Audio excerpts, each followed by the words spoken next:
They certainly have the talent. We've got to give them some experience and reps in camp. I think if they're provided the opportunity, based on how the season unfolds, I have the utmost confidence in those guys. Where have you seen the largest progressions from the three young quarterbacks? Three young quarterbacks? Biggest I think all three had a solid spring. And I think it'll be the continued understanding of the offensive system, taking the information from the meeting room to the field, and then just a high level of execution, moving the football, creating explosive plays, and winning turnovers.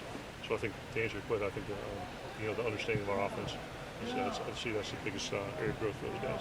How much catching up did Robbie do during those 2 weeks when he was full on football there for you in the spring? Yeah, we very rarely miss Robbie. During the time where he was doing both. He did a great job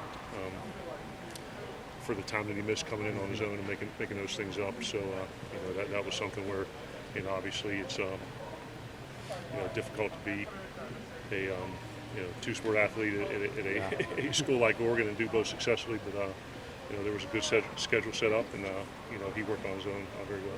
How thick was last year's playbook in a condensed, very few practice situation compared to now, where you have the time with the guys? Yeah,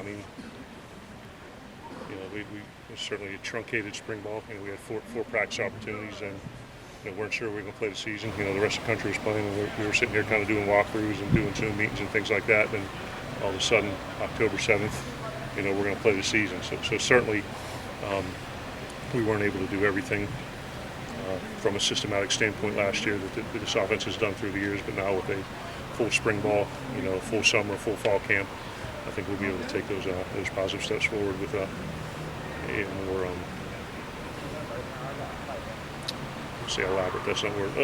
A more comprehensive application of the offense.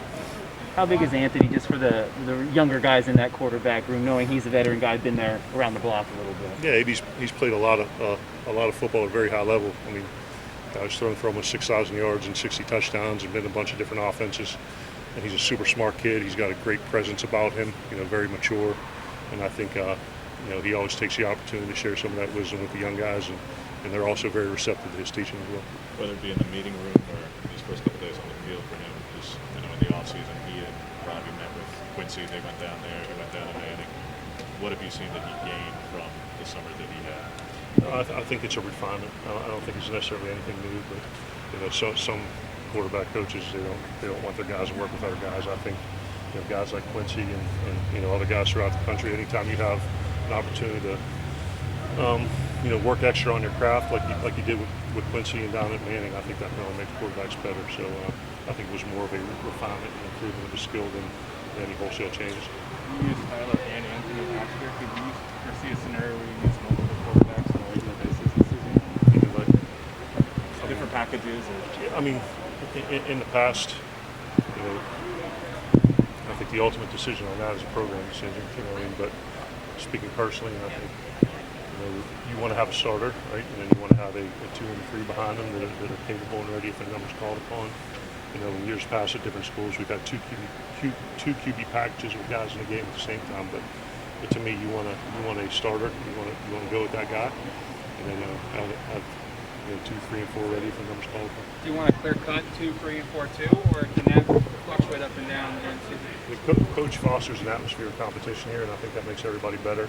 So at a certain point, you're going to have to name a 1, a 2, a 3, and a 4, just for practice and rep purposes. But to the standpoint that that's always going to be static and be the same throughout the whole season, we're always competing, and the guys have opportunities. You don't have to like the spot you're in, but you have to work to change it. With one less scrimmage in the fall, Joe, does that make the first scrimmage more important from an evaluation standpoint? Are you going to try and draw demarcation lines, roles, and reps? Relative to overall or just the QBs?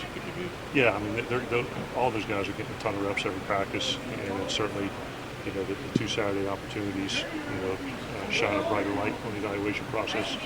So just like spring, I think those scrimmages will play a big role. Coach, although some positions like receiver, offensive line, you've got some real up-and-comers. Yep. Because of the seniors who came back, there's a lot of returning veterans too. Does it feel like a more complicated call, because of the COVID year and the eligibility situation? A lot more. Does it feel like there's a lot more to sort through personnel-wise? There's more to sort through, yes, and I think that's a good thing when you look across the board. This is only my second year, but Coach Griswold's obviously recruited at a very high level. So when you have not just depth, but quality depth across the board, it forces everyone to compete, and it allows us to make some difficult decisions. But I would much rather be in a situation where you have to choose between a bunch of good guys, where the opposite. Where you're you have a bunch of good guys at the ones, and it's a fall off from there. So I think this is the choices we have to make with the significant amount of depth is a good problem. Coach, so although the college and pro often use the spread, they also go under center a lot. Yeah.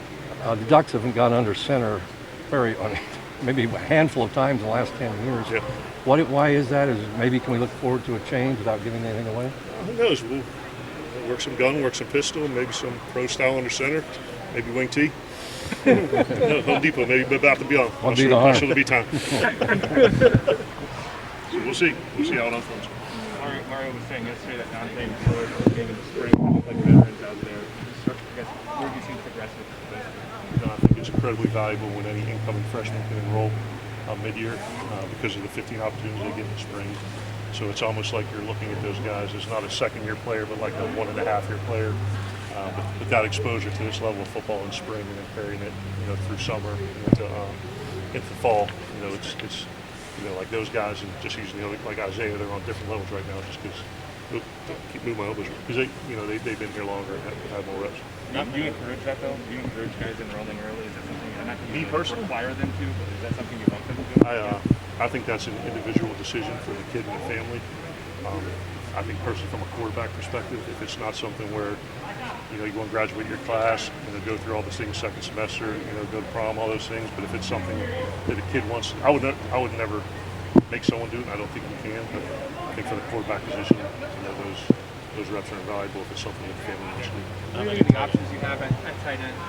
I'm sorry. What do you think of the options you have at tight end and just kind of the growth that you see from that group? They're multiple, and it's like we're talking to everyone else, it's a deep position.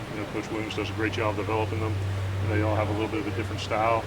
And then, like talked about with the receiver, Mo and Terrence came in mid-year, got a bunch of good reps. So everyone's fighting for opportunities at depth. And you've had Time for one more. both fast and also other than DJ is also not here right now, where you didn't have a chance to work with any of them on the field last year. I mean, Spencer for a handful of things, but I mean, realistically, What was the first part of the question? have you ever had a tight end room as vast and depth of 6 deep, but on the other hand, you don't have game experience to lean on, or very limited game experience to lean on to evaluate?